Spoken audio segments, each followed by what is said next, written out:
So I wanted to talk about this. It's been a couple days, but I wanted to collect my thoughts and talk about the HSR Fate Stay Night collab. Yeah, I could have made this video earlier, but I was a little, my head was a little scrambled when the stream was going on, so I had to gather my thoughts in a little notepad like 20 minutes ago, and yeah.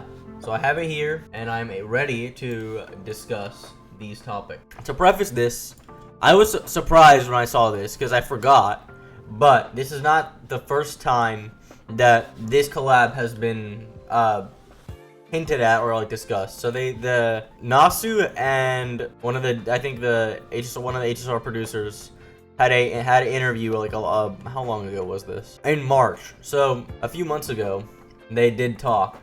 So this is not the first time that we're seeing stuff about this collab, but it did catch me by surprise because I forgot about that. So when I saw this, I was freaking the hell out. I was like, no, and for me, this is like a perfect collab. Like there's like literally nothing more that I could have asked for. I guess maybe Evangelion, but they already did a collab with Honkai Impact 3rd, which I mean doesn't rule it out of the question for HSR, but dude, Fate Stay Night is one of my favorite series of all time. It's just so good, especially after you play the visual novel.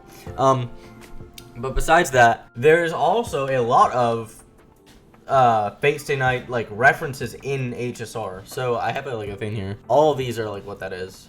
So obviously, one of them, one of the original ones is Clara and Svarog being Ilya's Vil and Berserker.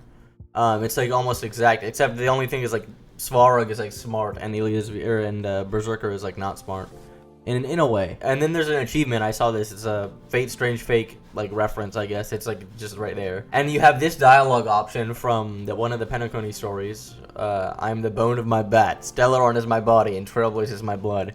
Obviously a reference to Unlimited Blade Works. And then you also have Aventurine as Gilgamesh, kind of, you know, summoning his, I guess in this case it's chips from his treasury as opposed to weapons from the Gate of Babylon, right? But yeah. So there's already a lot of and there's also this is a contested one. A lot of people don't agree with me on this, but I see the comparison very well. So you have obviously Acheron and Sakura, and Acheron and Sakura. You know, it's like if it was just these two, I would be like, okay, they both have purple hair, so what? But with these two, it's like they both have the red like corruption taking over their body with the white hair and the red eyes, and it's a transition from the purple hair. Like it's a reference. Like I don't know, man.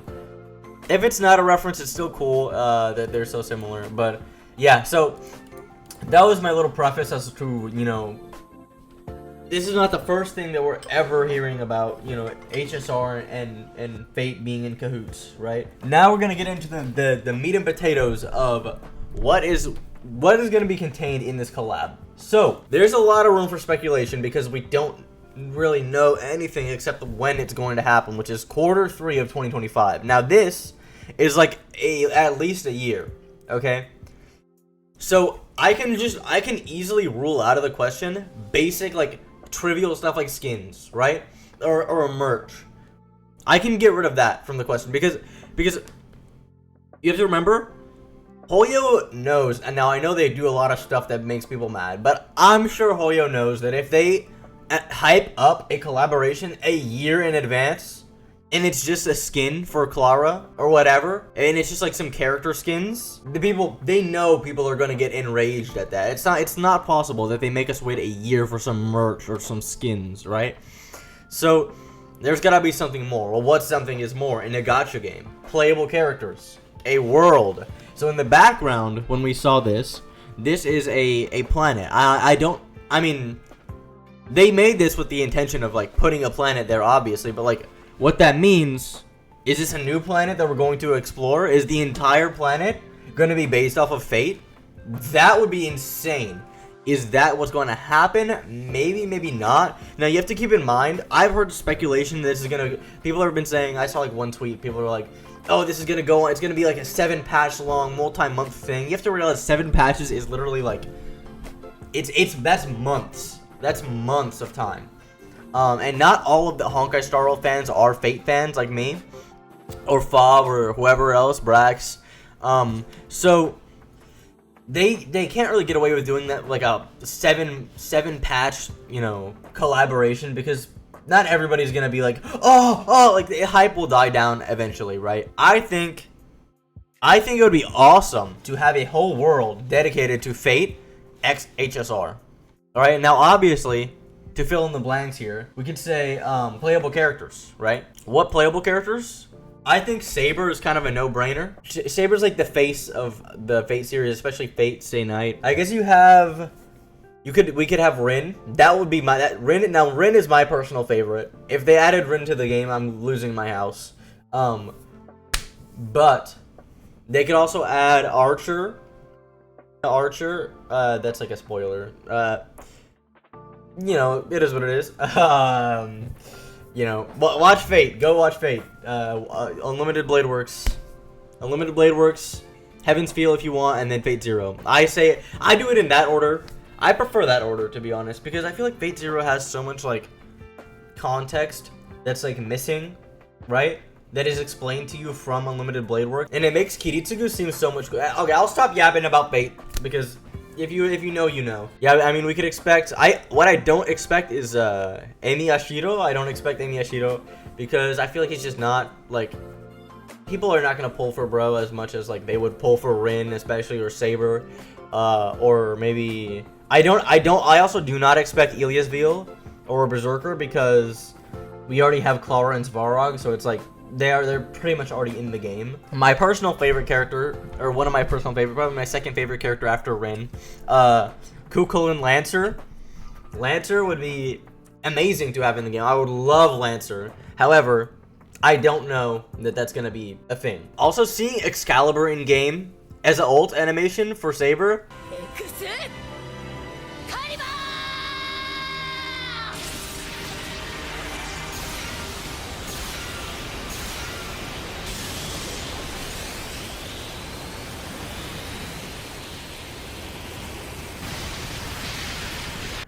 Oh my god, bro. Oh my god. That would be so insanely cool. It's not even funny. Especially with the Hoyo animation, bro. Seeing that ray of light. Excalibur! Boom! Like splitting the Red Sea full of. Oh my god. God, that would be so cool. I do imagine we will also have skins for playable characters. Like Clara and Svarog is the biggest one. Maybe. Nah, probably not Acheron. Maybe, Gilgamesh. I forgot to mention Gilgamesh. Gilgamesh, if you think about it, the reason why, okay, so Aventurine is in the game, and Aventurine is like similar, but a lot different to Gilgamesh. Now, obviously the whole premise of Gilgamesh is like, I was king and I own everything in this world, right? But the thing about Aventurine is he's like not like that. He's like a gambling guy. He has his own personality. And really the only like similarity is the way they look and that one cutscene where he opens the portal, whatever. Like, so those things make it more, I don't know. They make it difficult to add Gilgamesh without it being like, wait, isn't this just Aventurine? For HSR players who don't know about Fate. Now, I would still like them to add Gilgamesh. If they added Gilgamesh and Saber as playable characters that you can pull on, I would be totally fine with that. If they added Rin and Saber, if they added Rin and Gilgamesh, any mix and match of characters, I really want Rin. The problem is Rin is not, I don't know how to put it. I mean, she's obviously not a servant, but then again, she's still strong in a regard. And it's the Honkai Star Rail universe where like where the characters are not like insanely broken, right? I mean, you have characters like Acheron or whatever, or like Welt lore-wise, or you know, who are like actually strong, but like cracked. I mean, but then you have characters like Gwenhyphen or whatever, you know, who like just throw like fireworks at the enemy.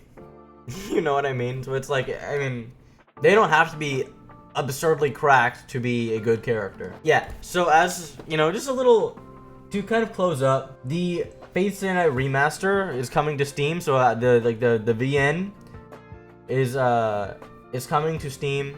I think sometime this year. So this is a good like advertisement for it. It's a very smart move on Fate's part, on Type Moon's part, because at this point, visual novels, and it's even especially like such an old visual novel like Fate Stay Night, have like kind of like died out a little bit. Don't quote me on that, but you know what I mean. It's like not as relevant.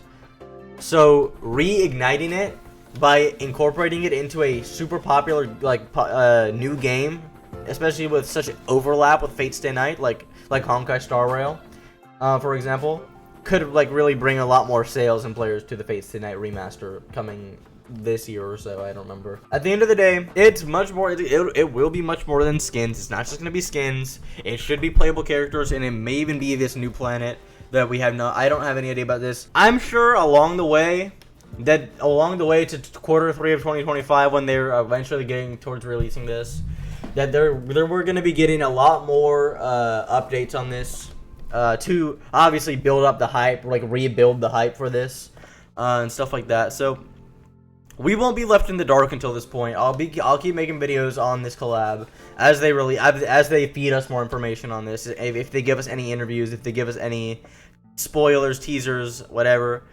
So yeah, I'm excited. Yeah, very, very, very cool collab, and yeah. Subscribe.